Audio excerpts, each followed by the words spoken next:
Hello dear friends, स्वागत है आप सभी का हमारे YouTube channel R R tech math में। तो आज हम जो एक्सरसाइज है 1.3 इसके सभी प्रश्नों को एक एक करके हल करेंगे। तो सबसे पहले जो विद्यार्थी नए जुड़े हैं वो इस चैनल को सब्सक्राइब करें और वीडियो को लाइक करें तथा इसे ज़्यादा से ज़्यादा लोगों तक शेयर करें। तो चलिए स्टार्ट करते हैं। देखिए, आपका पहला क्वेश्चन है इसमें कि कारण सहित बताइए कि स्टार की निम्न परिभाषाओं में से कौन सी उनके सम्मुख दिए गए समुच्चय में एक द्विआधारी संक्रिया है और कौन सी नहीं है। तो हमें इसमें बताना है कि इनमें कौन सी संक्रिया है और कौन सी द्विआधारी संक्रिया नहीं है। तो सबसे पहले क्वेश्चन की बात करें तो इसमें कहा है कि ए स्टार बी बराबर ए। किस में है ये? एन में, यानी कि नेचुरल नंबर में। यानी कि इसमें कहा गया है कि दो अवयवों में अगर हम संक्रिया लगाएं तो हमें ए अवयव प्राप्त हो। क्या प्राप्त हो? ए अवयव। तो हम उसको द्विआधारी संक्रिया कहेंगे या नहीं कहेंगे, ये हमें बताना है। तो यहाँ पर हम कह सकते हैं कि कोई से भी अगर हम दो अवयव लें और उनमें अगर संक्रिया लगाएं तो हमें ज़रूरी है कि ए प्राप्त हो जाए। जैसे अगर मैंने एक ए बराबर ले लिया 5 और बी बराबर ले लिया 1 और इनमें अगर हम संक्रिया लगाएं 5 × 1 वाली तो हमें 5 यानी प्रथम अवयव ए प्राप्त हो सकता है। तो हम कह सकते हैं कि यहाँ से हमें नेचुरल नंबर के लिए ये संक्रिया फॉलो हो जाएगी। तो ये पहला जो है वो हाँ, यानी कि ये हमारी द्विआधारी संक्रिया है। दूसरा, इसमें कहा गया है कि दो अवयवों में जो संक्रिया लगाएं वो हमें प्राप्त होती है a plus b minus 3 N में। तो क्या ये सत्य है? यानी ए और बी दो अवयव ऐसे लें कि उनमें संक्रिया लगाने पर हमें a plus b minus 3 natural number में प्राप्त हो, यानी कि प्राकृत संख्या में उसका मान प्राप्त हो। तो यहाँ पर अगर हम बात करें, अगर मैंने माना कि ए बराबर ले लिया 1 और बी बराबर ले लिया 2 और इसमें मैं रख दूँ 1 + 2 - 3 बराबर 0 प्राप्त हो जाएगा हमें। और 0 हमारा प्राकृत संख्या में नहीं होता है। तो हम कह सकते हैं कि इस संक्रिया के लिए ये हमारी द्विआधारी संक्रिया नहीं है। तो क्वेश्चन नंबर 2 का क्या हो जाएगा? नहीं। क्वेश्चन नंबर 3, ए स्टार बी बराबर ए + 3b, इसका मान एन में प्राप्त होगा। तो ये सत्य है कि ए बराबर कुछ भी मान रख लो। अगर मैंने ए बराबर कोई भी मान रख दिया 1 और बी बराबर रख दिया 2, तो 3 × 2 तो कितने हो जाएंगे? 7 हो जाएंगे। तो ये भी किस में बिलोंग करेगा? नेचुरल नंबर में। तो तीसरे वाले के लिए क्या हो जाएगा? यस, यानी ये द्विआधारी संक्रिया है। चौथा है ए स्टार बी बराबर A/B, ये क्यू में होगा, यानी परमेय संख्या में होगा, ये पूछ रहा है। तो क्या ये संभव है? यानी कि मैंने अवयव ले लिए, क्योंकि परमेय संख्या की बात कर रहा है तो परमेय संख्या में सभी अवयव आ जाते हैं। तो परमेय संख्या की अगर हम बात करें तो ए बराबर मैंने ले लिया 1 और बी बराबर ले लिया 0। तो ए और बी कुछ भी अवयव हो सकते हैं। और अगर हम A/B की बात करें तो 1/0, ये कंडीशन तो हो जाएगी, लेकिन ये परमेय संख्या में नहीं होता है। तो ये हमारा नो हो जाएगा, यानी इसका आंसर कितना हो जाएगा? 4 वाले का नो। और पांचवा है ए स्टार बी बराबर A-B, ये आर में है, यानी कि वास्तविक संख्याओं में। तो वास्तविक संख्या में सभी संख्याएं आ जाती हैं, चाहे वो परमेय संख्या हो, चाहे पूर्णांक हो, चाहे प्राकृत संख्याओं, ये सारी संख्याएं आ जाती हैं, तो इसके लिए ये हाँ होगा, यानी कि इसमें ये संक्रिया हमारी फॉलो हो जाएगी। ठीक है, समझ में आ गया ये। क्वेश्चन नंबर 2, निम्न में से प्रत्येक के लिए ज्ञात कीजिए कि संक्रिया स्टार क्रमन्वय तथा साहचर्य है या नहीं।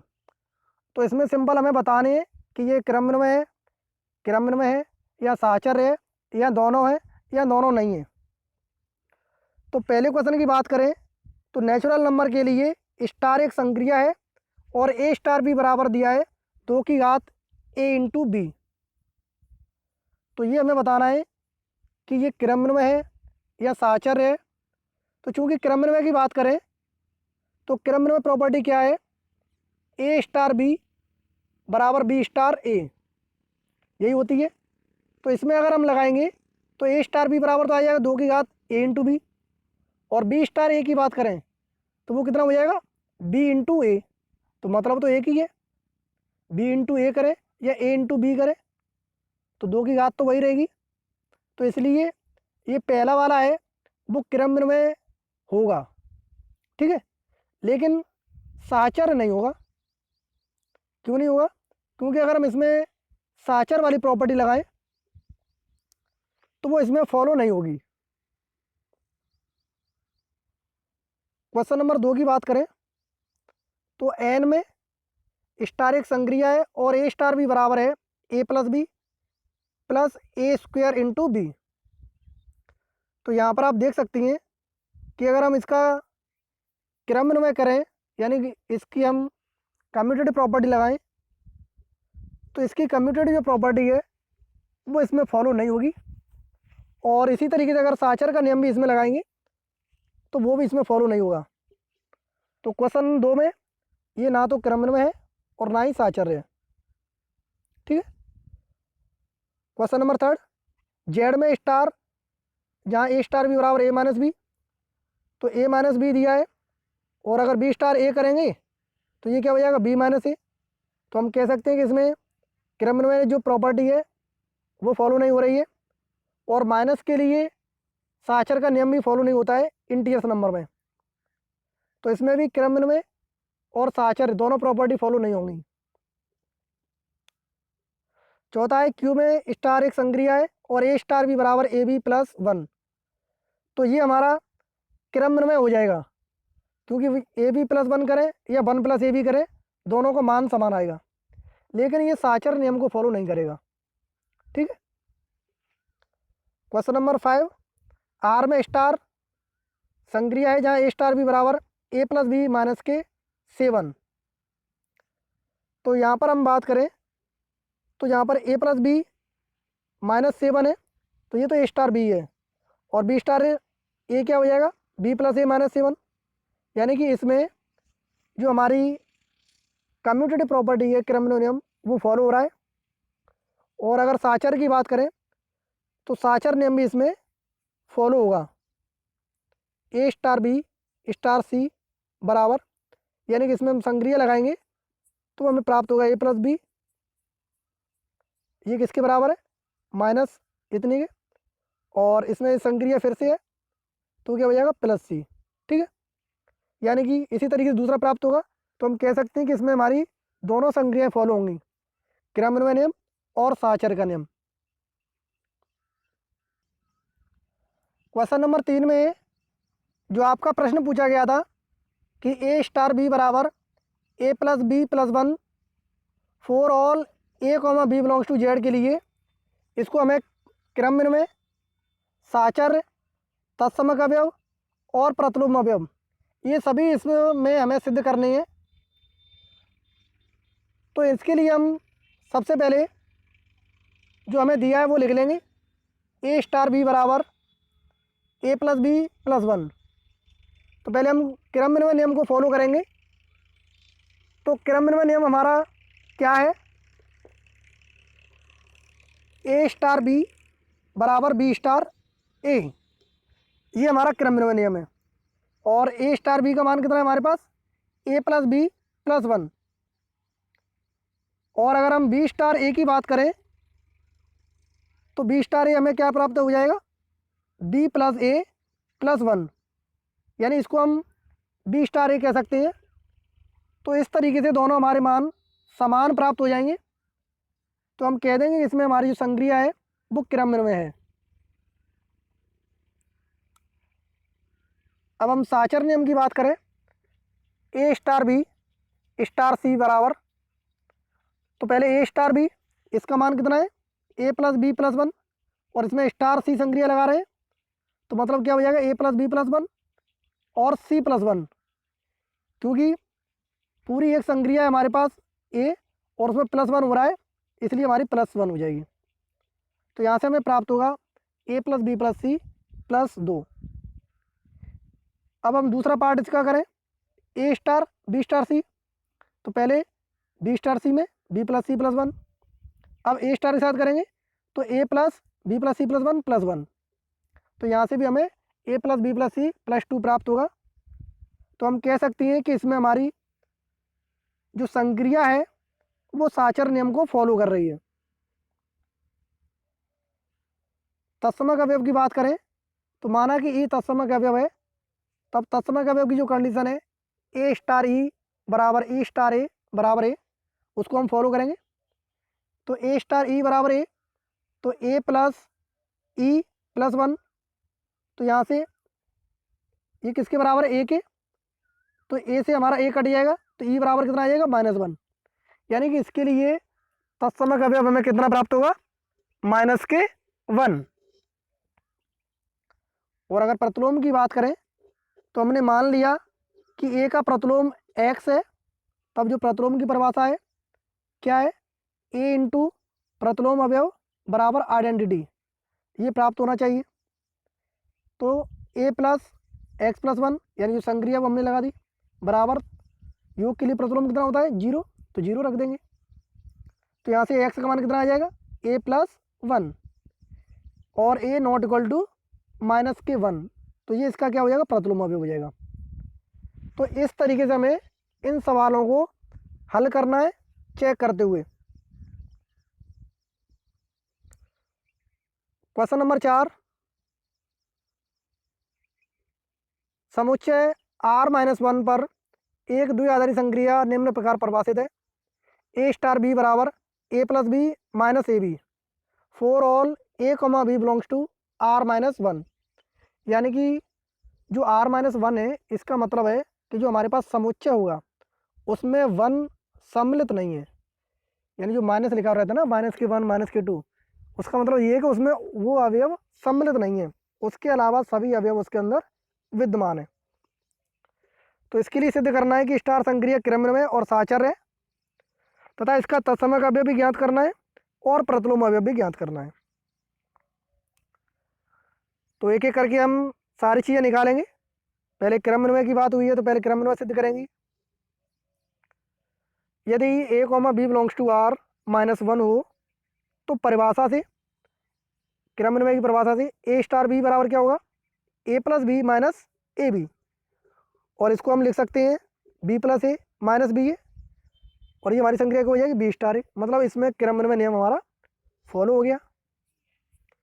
अब हम साचर नियम की बात करें तो साचर नियम क्या है, ए स्टार बी स्टार सी बराबर, पहले ए स्टार बी यानी ए बी में संक्रिया कितनी हो जाएगी a plus b minus a b, अब जो स्टार संक्रिया सी है तो स्टार संक्रिया सी, अब फिर से इसके अंदर संक्रिया लग जाएगी क्या ए प्लस बी, और ए की जगह अब क्या है a plus b minus a b, और बी की जगह सी है, तो क्या हो जाएगा a plus b minus a b plus c, और माइनस के ए इंटू बी, तो ए क्या है a plus b minus a b into c.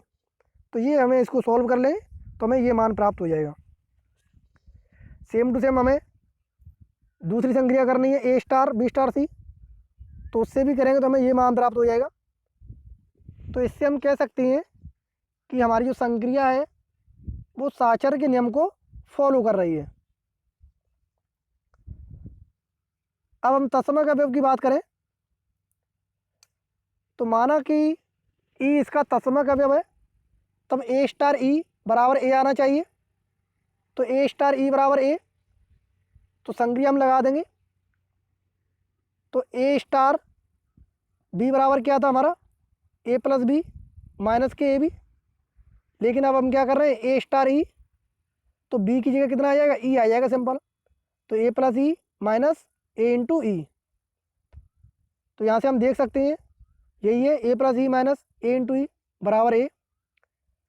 तो यहाँ से हम सॉल्व करें इसे, तो ए से हमारा ए कट जाएगा इक्वल वाला, ठीक है। तो इधर रह जाएगा ई वन माइनस ए बराबर जीरो, और ई इक्वल टू जीरो, जो किस में बिलोंग करेगा, आर माइनस वन में, और one minus a not equal to zero, क्योंकि ए बराबर वन हो जाएगा फिर, तो ये इसके लिए क्या है, जीरो तत्समक अवयव है।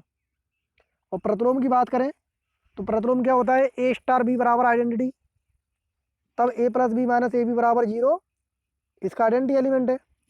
तो यहाँ से हम सॉल्व करें इसे, तो ये हमें प्राप्त होगा बी बराबर माइनस ए अपॉन ए माइनस वन, या ए बटे ए माइनस वन, तो ये इसका प्रतिलोम अवयव हो जाएगा। तो इस तरीके से हमें सभी प्रश्नों को एक एक करके सॉल्व करना है, चेक करते हुए, ठीक है। क्वेश्चन नंबर 5, समुच्चय R0 में चार फलन निम्न प्रकार परिभाषित हैं, f1x, f2x, f3x और f4x। तो फलनों का संयुक्त संक्रिया के लिए f1, f2, f3, f4 संक्रिया सारणी बनानी है हमें, और तत्समक अवयव और प्रतिलोम अवयव ज्ञात करने हैं। तो सबसे पहले जो हमें दिया है उसको हम लिख लेंगे। तो हमें दिया गया है कि f1x बराबर x, f2x बराबर माइनस के x, ठीक है। अब हम अगर इनकी संयुक्त संक्रिया की बात करें तो f1 ओ f1 बराबर क्या होगा, f1 f1x, और f1x का मान कितना है, x ही है, तो f1 x ही प्राप्त होगा, मतलब उसका मान भी कितना है, x, तो इसका मतलब इसका मान जो प्राप्त होगा वो x प्राप्त होगा। यानी कि दो फलनों का जब संयुक्त फलन हमने किया तो वहाँ से हमें f1 ही प्राप्त हो रहा है, यानी f1 ओ f1 बराबर f1। इसी तरीके से f1 और f2 का संयुक्त फलन निकाल रहे हैं हम, तो f1 f2x अंदर आ जाएगा, और f2x का मान कितना है, माइनस के x, तो ये हो जाएगा f1 माइनस के x, और f1 का मान कितना है, x है, तो ये कितना हो जाएगा, माइनस के x, यानी कि f2। यानी कि अगर हम f1 संक्रिया f2 करें ओ संक्रिया लगा के, तो वो f2 प्राप्त होगा। इस तरीके से हम f1 ओ f3 निकालेंगे, तो f1 ओ f3 प्राप्त होगा हमें f3, f1 ओ f4 निकालेंगे तो वो हमें प्राप्त होगा f4। ये तो हमारी f1 के लिए हो गई चारों संक्रियाएं। इसी तरीके से f2 के लिए निकालेंगे चारों, f3 के लिए, f4 के लिए, सब के लिए निकालेंगे। तो f2 ओ f1 f2 के बराबर प्राप्त होगा, f2 ओ f2 f1 के प्राप्त होगा, f2 ओ f3 f4 के बराबर प्राप्त होगा, f2 ओ f4 f3 के बराबर प्राप्त होगा। इसी तरीके से f3 के लिए f3 ओ f1 f3 के बराबर प्राप्त होगा, f3 ओ f2 f4 के बराबर मिलेगा हमें, f3 ओ f3 ये हमें f1 के बराबर मिलेगा, f3 ओ f4 ये हमें मिलेगा माइनस के f2 के बराबर, f4 ओ f1 f4 प्राप्त होगा, f4 ओ f2 f3 प्राप्त होगा, f4 ओ f3 f2 f4 ओ f4 f1। इस तरीके से इन सभी मानों को निकाल लेंगे और संक्रिया सारणी में हम रख देंगे। संक्रिया हमारी क्या है, ओ, और जो अवयव हमें दिए गए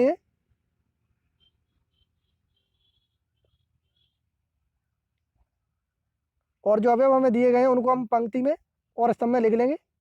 फिर उनमें जो संक्रिया लगाने पर हमें प्राप्त हुई है f1 ओ f1 उनके मान हम इन सारणियों में लिख देंगे। तो इस तरीके से हम ये संक्रिय सारणी प्राप्त करेंगे और इस संक्रिय सारणी से हम इनके तत्समक अवयव भी बताएंगे।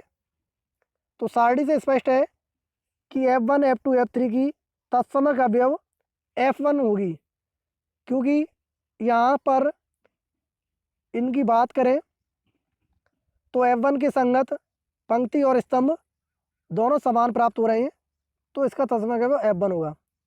और प्रत्येक अवयव का प्रतिलोम क्या होगा, वो स्वयं अवयव ही उसका प्रतिलोम होगा।